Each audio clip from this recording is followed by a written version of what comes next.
Hi, you're watching Avenue X, where junkie and good storytelling shares their thoughts, knowledge, and occasional... Wait. This is not what I'm supposed to look like. This is much better. Welcome to the first impression video from Avenue X talking about the drama 风起洛阳.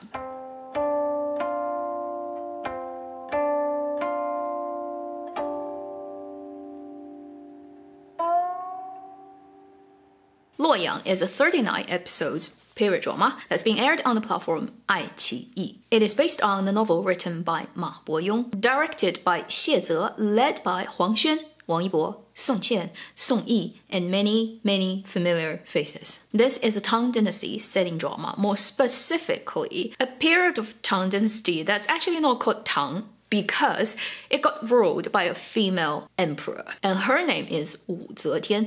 Therefore, during her reign, she changed the title of the country from Tang to Zhou. We refer to that period as Wu Zhou, although after she passed away, the descendants of hers, also half of that blood is the Li Tang family, changed it back. So in a way, we can still call the period that she rules as Tang Dynasty, but notice that during that time, it's actually called Zhou. This drama took over 5 months to shoot, starting at mid-November and ending in late March this year. During summer, it has already released a trailer, but hardly any news came about it until very recently. It just said, we're gonna come very soon, and then it showed up. Apart from the tiny drama that happened on the first day of the airing of this drama that I've mentioned in my last weekly video, everything is going pretty smoothly with this drama right now. As usual, let me first give you my rating based on the episodes I've watched, which at this point is 12 episodes. I think it deserves a mid-range to high 1 gold mine. We still have more than 2/3 of the drama to go, and right now it's kind of hard to tell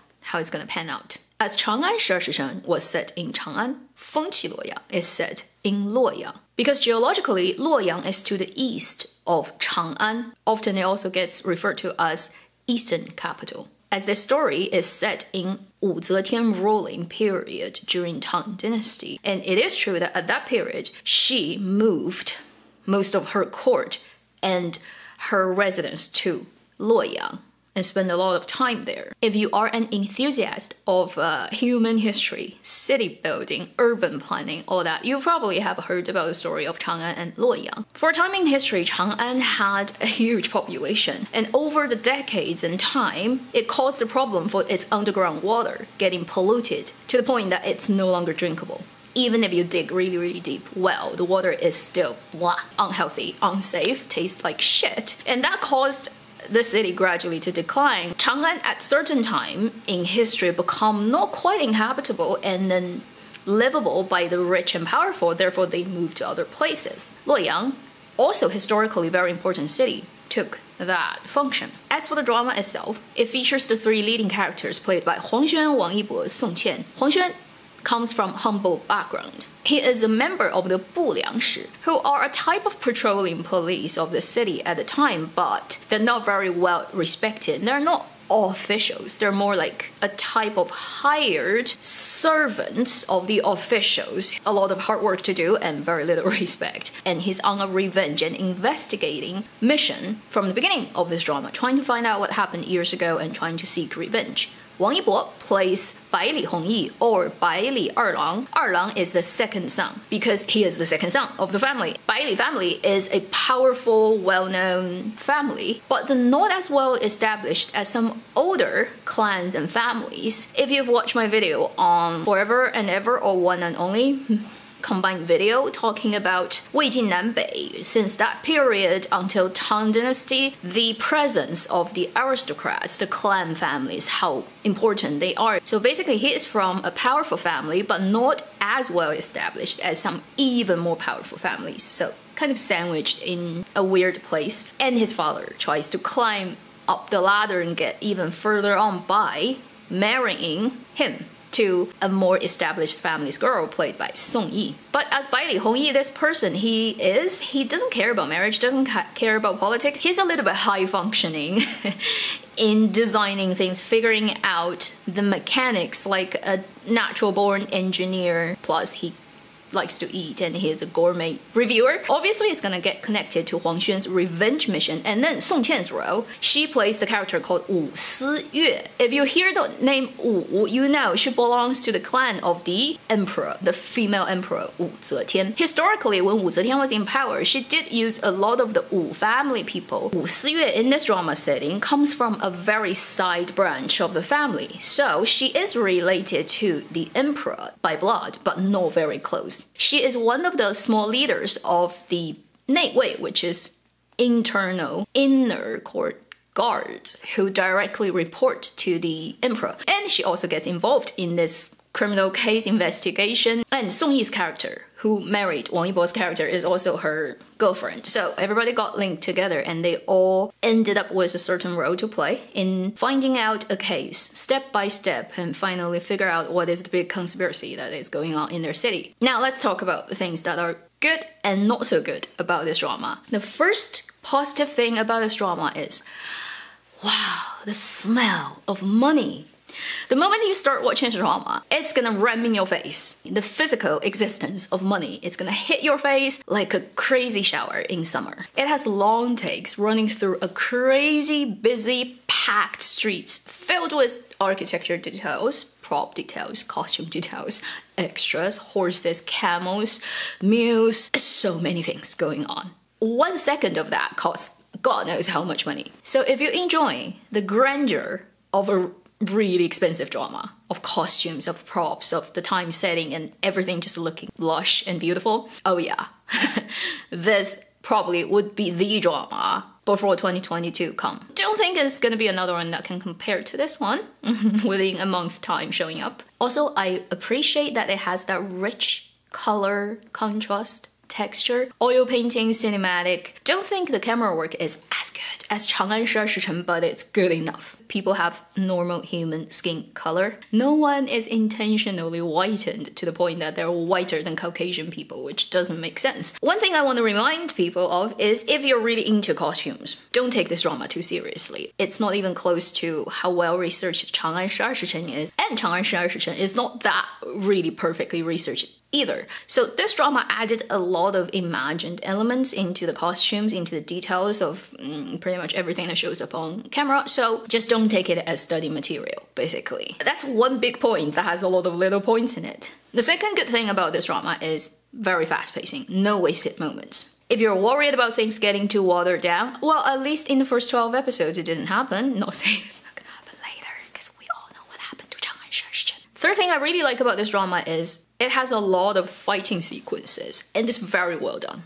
Choreograph is like top notch. Also, how they shoot it is very interesting. There are a lot of shots that give you the feeling that the cameraman is really in the middle of the action. They're like almost GoPro style, following the characters' angles and how they swing the swords, their body movement. Hope no cameraman got hurt during the filming of this drama, because some of the shots look rather insane. Like, how did they do that? And some of the fighting sequences uses to maximum of what the props, what the buildings, what the canopies, everything that's on set, they use that to maximum to create really interesting chase, fight, dodge, run away. That sequence is very pleasing. If you're a fan of those type of things, you're gonna love this drama. And I'm impressed by Song Qian and Huang Xuan, because these are the two main characters who do a lot of fights. They have their years and years of professional dancing training to thank for their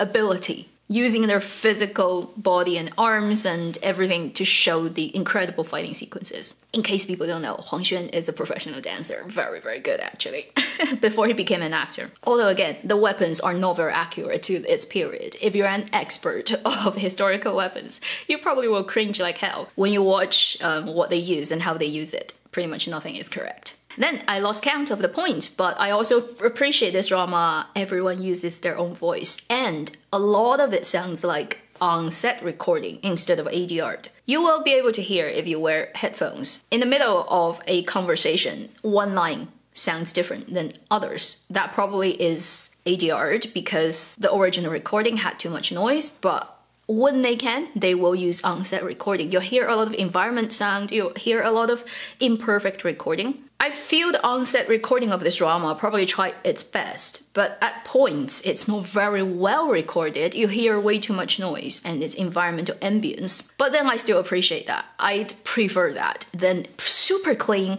Every track is recorded in a studio and they add artificially the space and it just wouldn't sound as genuine as the on-set recording. You can tell Huang Xuan, compared to Song Qian and Wang Yibo, his line delivery is so much stronger. He is one of the best at line delivery actor of his age range. With him being there, it's a little bit unfair to have Song Qian and Wang Yibo to compare. I am happy enough with what they've delivered me. I hoped for them not bringing me out of the story while I was watching them acting, and they did that. They didn't bring me out of the story. I can fully immerse myself in the storytelling, and that's good enough for me. Whereas Huang Xuan, I know he can do a lot of things, and he is, when given the right script, can be incredibly good. So far, I'm very happy with what he delivers. And if there's problems with his acting, I mostly would actually say it's not his problem, but more like the narrative and the script's own problem. These are the positive things of this drama that I really appreciate and enjoy watching. Now, let's talk about things that are not so ideal for me. First,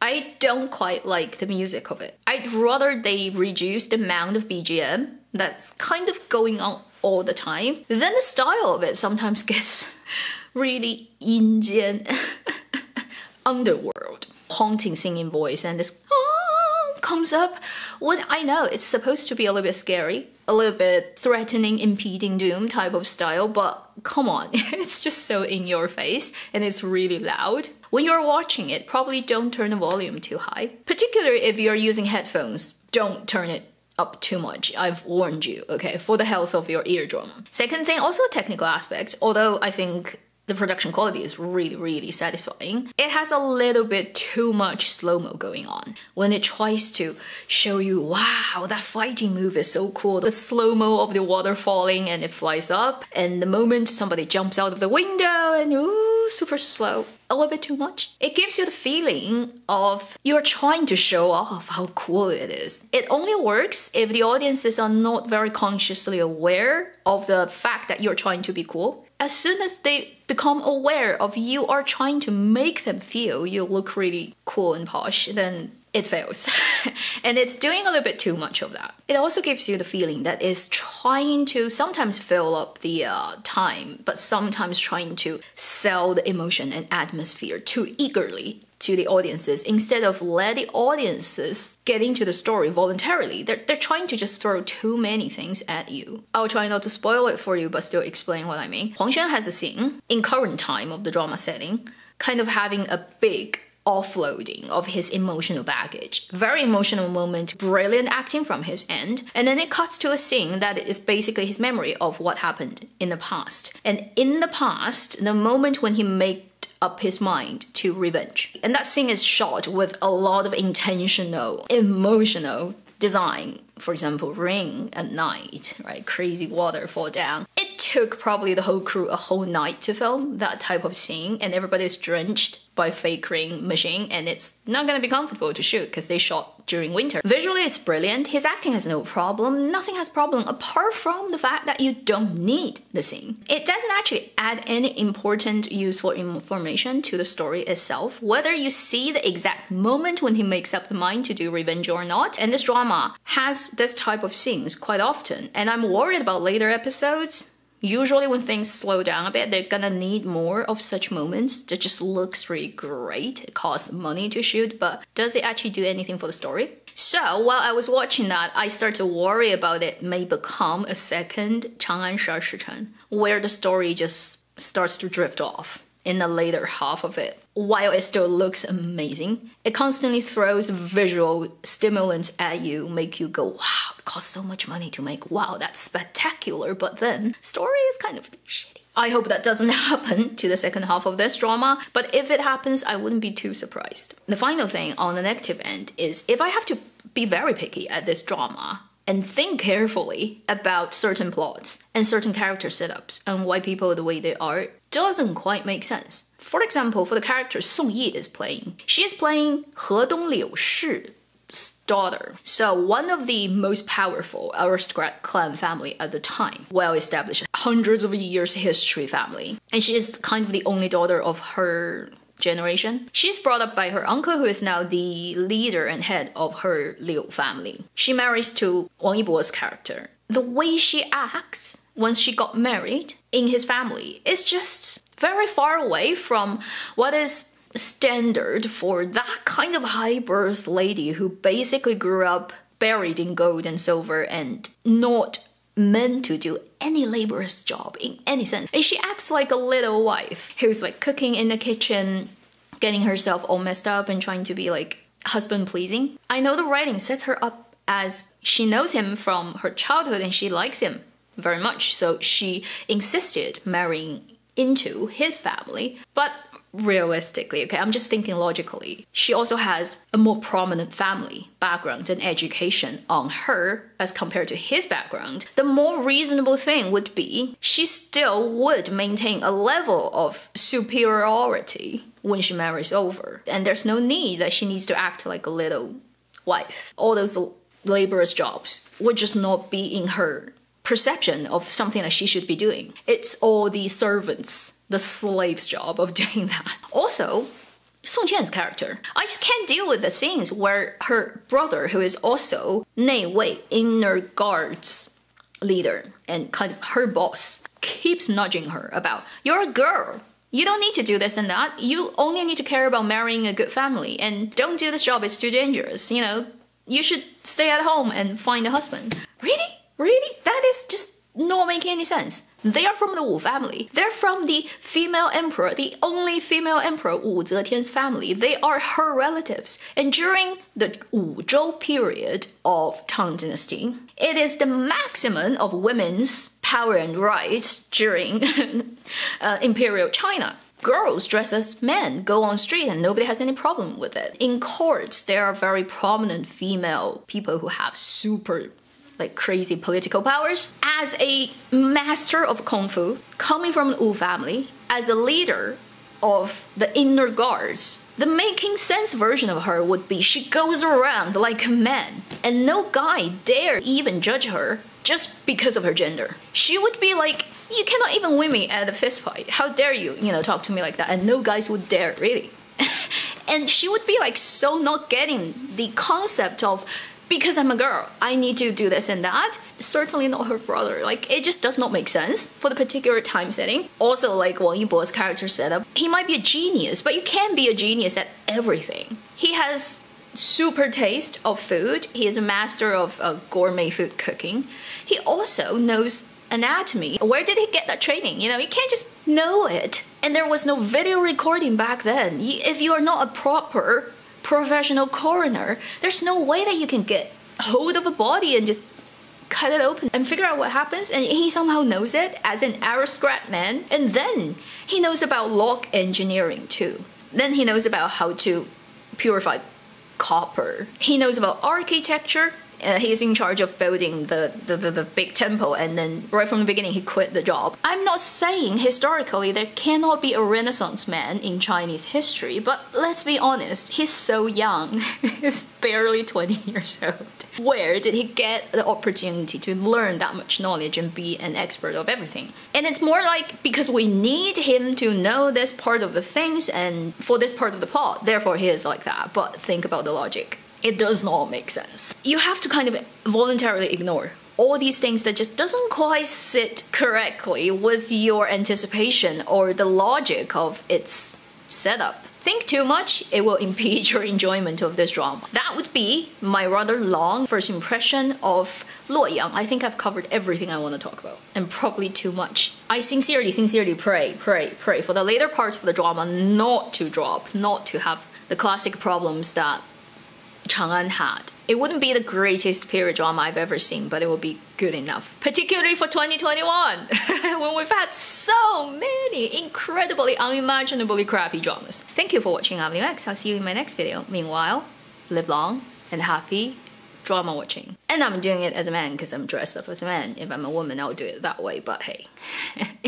In case you haven't noticed. Yeah. See you.